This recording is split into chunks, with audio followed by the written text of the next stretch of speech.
1960 may sound like a far cry back in time, but to victims of nuclear testing, the past is the present. Physical damage is a constant reminder of what happened.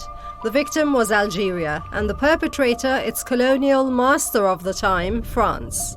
So far, Algeria has finally managed to secure a quasi-apology from France.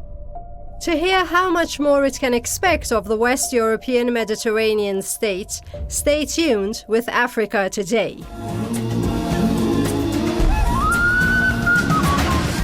France covering up Algeria crimes.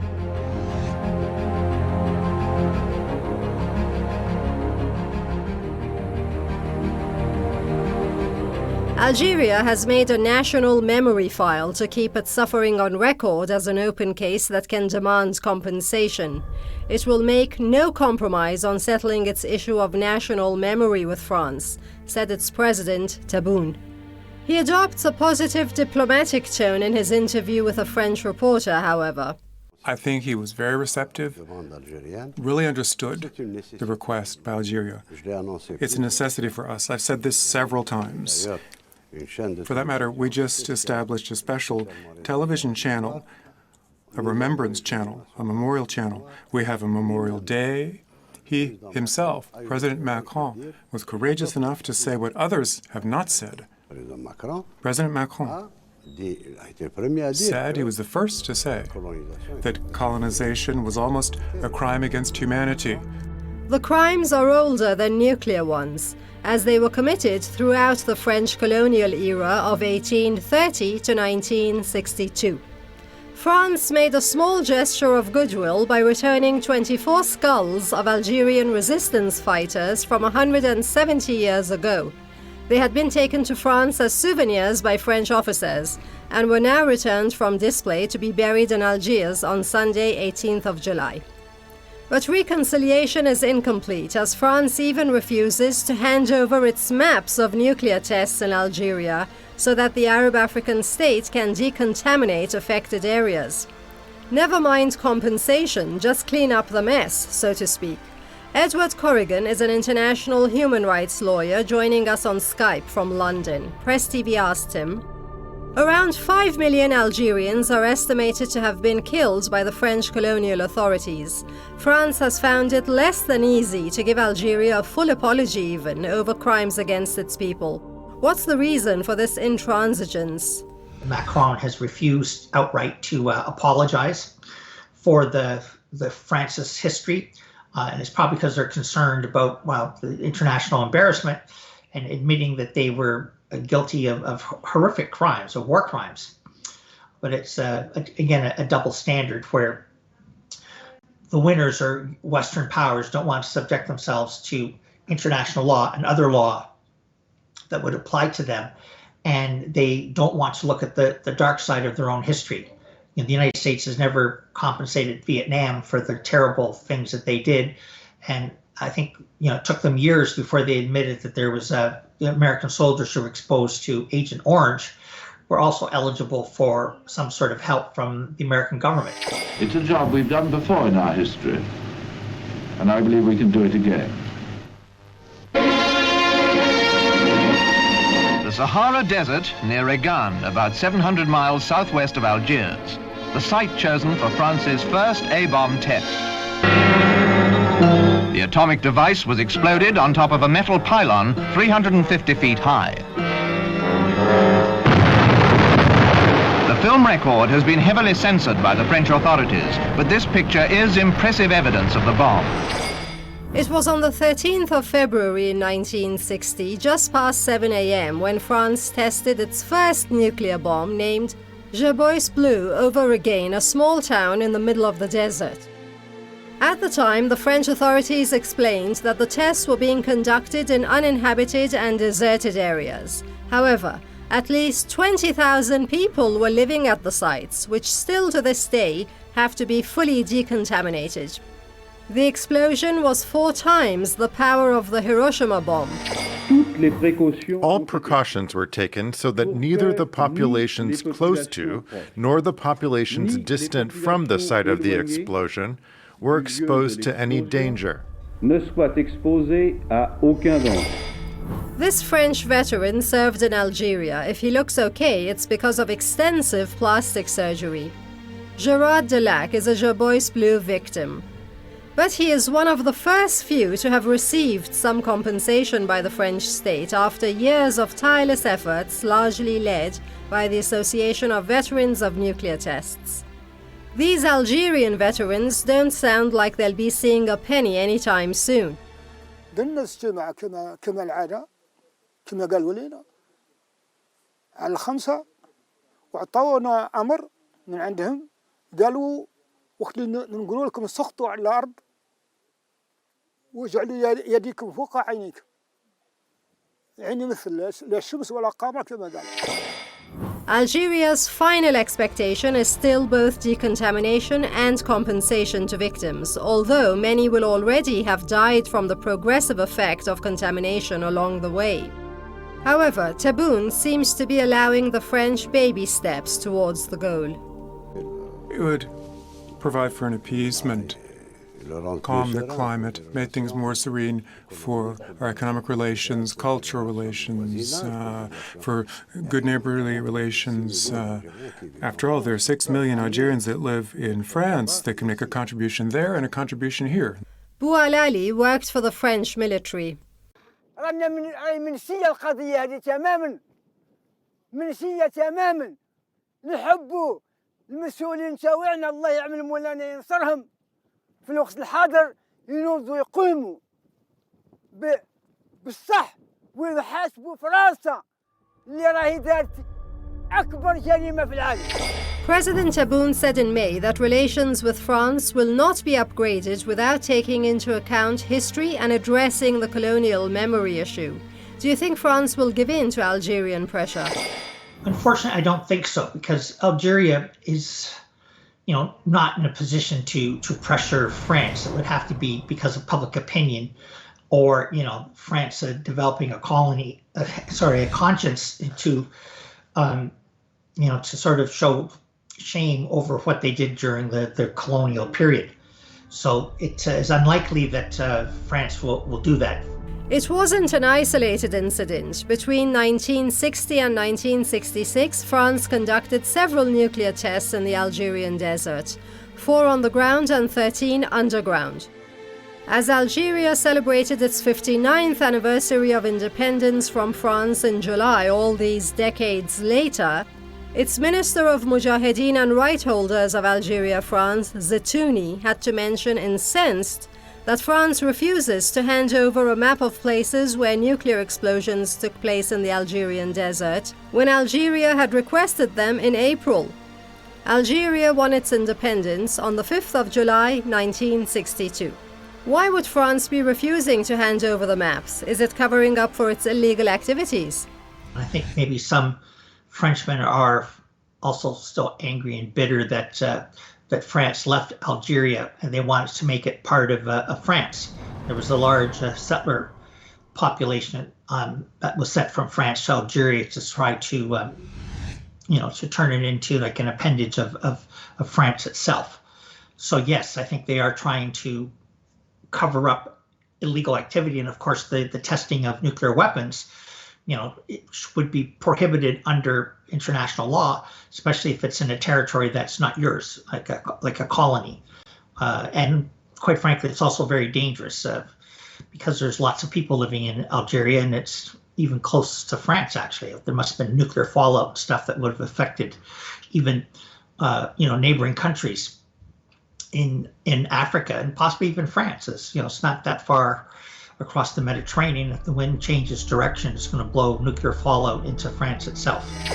More than 60 years after France's first atomic explosion, a report from the International Campaign to Abolish Nuclear Weapons, ICAN, recommends that France answer and provide Algeria with assistance in cleaning up the relevant sites, because France had buried all radioactive waste in the sand, from planes to tanks. Yet worse, radioactive materials, that's vitrified sand and contaminated rocks and lava, were left out in the open, thereby exposing the population and environment to definite danger. Can Algeria rely on international laws to compel France to hand over the maps, clean up the testing sites, and compensate the victims of the nuclear tests? Algeria could go to the International Court of Justice for a ruling on this. Offhand, I don't know if France is put itself to the jurisdiction of the International Court of Justice or the International Criminal Court, but they still could go and make a test case and have a lot of information brought forward, and of course it would, publicly shame the French for what they did. But France does not want to give money back to its colonies. In fact, as I understand it, France is getting, billions of dollars each year from its former colonies. And there's an interesting episode where the Haitians were made to pay $15 billion to France to compensate the slave owners that lost the slaves after the uprising in Haiti that won the freedom for the slaves. And France just refused to do that. And of course, that was one of the reasons why Aristide was overthrown by the French, the Americans, and even the Canadians were involved with that. So there's a clear double standard. France's former president François Hollande did acknowledge the massacre of some 5 million Algerians for the first time during a visit to Algeria in 2012. France today claims to respect human rights, but its crimes in Algeria and its refusal to compensate victims of its atrocities and clean up the nuclear mess are indicators of total disregard for human rights by this European power. This is a clear case of double standards. What's your take?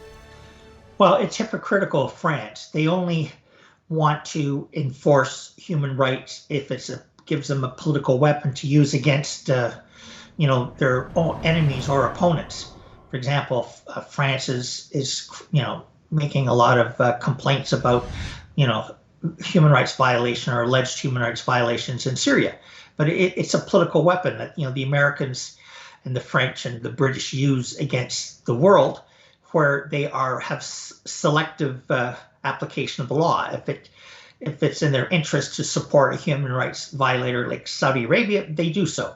If they want to attack a country, they complain about human rights violations. Usually it takes a long time before a country will admit its criminal past.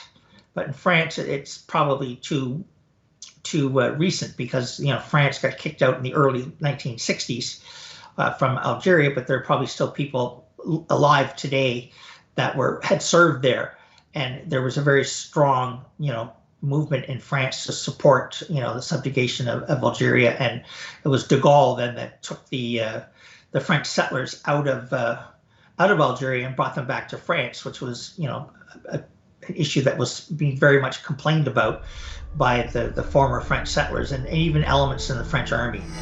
Algeria is also seeking compensation for the 7,300 disabled victims of landmines planted during the war on the country's eastern and western borders.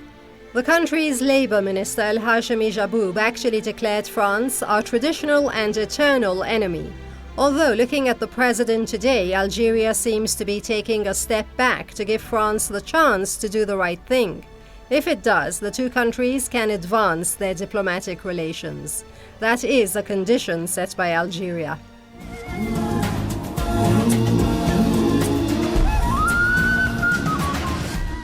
South Sudan's 10 hopeless years.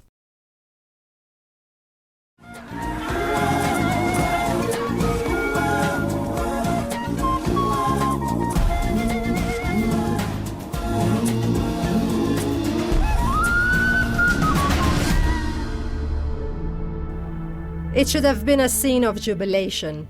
But July the 9th, 2021 was not the national day South Sudan would have expected 10 years ago when it separated from Sudan eventually by referendum. It is riddled with the aftermath of a civil war and war crimes and is living a humanitarian crisis so bad that a UNICEF chief called it a child rights crisis. Its president Salva Kiir did make a welcome promise on cessation anniversary 9th July. On my part, I assure you that I will not return you back to war again. Let us all work together to recover the lost decade and put our country back to the path of development. A pledge not to return the country to war because there has been a ceasefire since 2018. But the past foes have violated past truces, and progress on this latest revitalized deal has drifted, exacerbating mistrust between the pair being none other than the president and his deputy. In fact, they formed a political working twin set as a power-sharing deal to avoid rivalry and differences, which eventually did break out in 2013. The president is a former military commander from the Dinka ethnic group, and his deputy, Machar, is a rebel leader from the Nuer people. Abayomi Azikiwe is editor of the Pan-African Newswire. He has traveled extensively in Africa, conducting field research on political economy and history. He joins us from Detroit. Around just a year and a half after independence, this country was plunged into a brutal civil war at a cost of almost 400,000 lives. What was the reason behind this conflict? The Vice President, Riek Machar, in late 2013 was accused of attempting to stage a coup against the president, and they moved to arrest some elements within the ruling party as well as the military. And this, of course, set off, as you mentioned, a long, protracted struggle. Observers have accused both the president and his deputy of playing a waiting game by delaying the full implementation of the peace accord, perhaps to evade accountability by, say, a war crimes court in partnership with the African Union.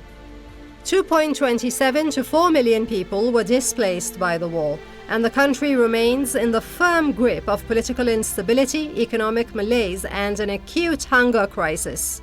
Sudan was the largest country on the African continent. Then a decade ago it split in two to make for the world's youngest country, the Republic of South Sudan. After decades of fighting for independence, that day was a scene of jubilation, although you'd wonder why anyone would want to split his native land when complementary adjectives for a country are old, big, and rich. Well, South Sudan is rich in oil and other resources, and how many foreign lands of some clout wouldn't make a move for that? Under such circumstances, it's not difficult to tempt some domestic elements into not wanting to share their resources with the rest of the country. A UN panel of experts found evidence of well-established networks of arms suppliers in Eastern Europe and the Middle East, including from Israel, that are fueling the war in South Sudan. In a confidential report to the Security Council obtained by AFP, the panel described the arms deals as not recent and involving Israeli and Bulgarian firms. The Council has threatened to impose an arms embargo on South Sudan to try to end the fighting. Looking at reports that the Israeli regime violated UN sanctions and sold arms that have continued to fuel the Sudan conflict, what would you say are the Israeli interests in South Sudan's bloodshed? This is done to undermine the struggle of the Palestinian people as well as the resistance forces throughout North Africa and West Asia. So their interest is to break up any type of solidarity with Palestine and other progressive resistance forces throughout the region, and also to exploit the oil resources and other resources in the Republic of South Sudan. The international community has used the independence anniversary to urge South Sudan's leaders to do more to improve conditions for its under 12 million population. The journey from war to peace has been a long and difficult one, and there is still much to be done so that the people can exercise the democratic right they earned a decade ago. Nicholas Haysom said this. He's the head of the UN mission in South Sudan. I think certainly for myself, I cannot think of anybody who deserves peace and prosperity more than the South Sudanese after decades of conflict. Durable peace and prosperity can only be made by the South Sudanese themselves. As we say in Africa, the doctor can't take medicine on behalf of the patient. In the 10-year-old country, more than 8.5 million people face starvation. And 2.8 million children are out of school. That's the highest rate in the world. and it's due to limited access to education and high dropout rates. Schools closed due to corona have reopened, but of the additional 2 million pushed out because of corona closures, many have not returned. They must either work or study. Also, regarding the girls, most who dropped out are now mothers. Child marriage is a common problem in South Sudan. Rape and physical assault have also been reported among children. When I was pregnant with my son, I got so sick that I had to go to Lear, a neighbouring village about 25 miles away, to get treatment. There was no means of transport, so I walked all the way and spent the night on the journey. Such a waste to split your state basically because someone else wills you to do so, only to find yourself in a war in which forces are raping their own women. A wasted decade is how the South Sudan Council of Churches put it on the eve of Independence Day anniversary. It was not only 2013 where our colleagues, my brother, were killed. Even during this struggle,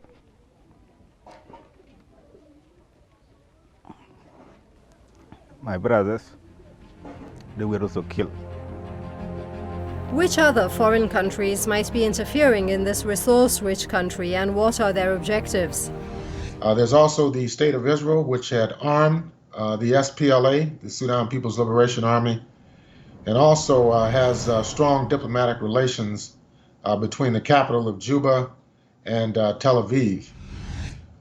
These are two main international forces that have, of course, been supportive of the independence and the partition of Sudan. So there was an explicit effort to split the Republic of Sudan, and it was done based upon a legacy of British colonialism inside the country. Given all the sacrifice made by the nation, President Kiir said the priority of the revitalized transitional government of national unity is the full implementation of the peace agreement with a focus on security and reforms to the economy, which depends 98% on revenues from crude oil exports.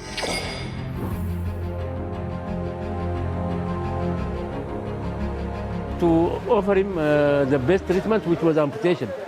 But we are not here for not amputation. We are here to save lives, to save limbs. What are the prospects of peace in Sudan? Will the warring parties eventually agree to implement the peace deal? If you're speaking of the Republic of Sudan in the north, there is a reconciliation process that's underway. It's very tenuous at this point, and there are a lot of variables that are involved.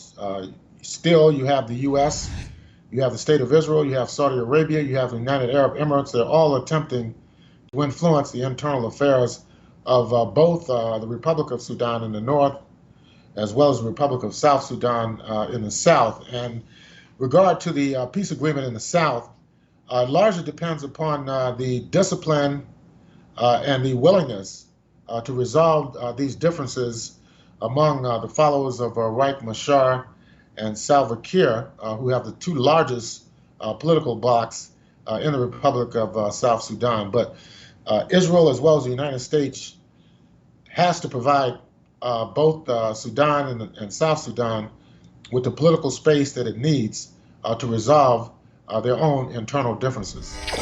Tribalism has been a challenge, and that's why the national dialogue has been initiated, said General Kwang, the spokesman for the South Sudanese army. We now have become peacemakers in the region as we have mediated between the north and different rebel groups and the Sudanese government. Perhaps we'll know by our next show how they panned out for Juba, the South Sudan capital. Do join us again each week at the same times to see where the story led or to see what's new in Africa.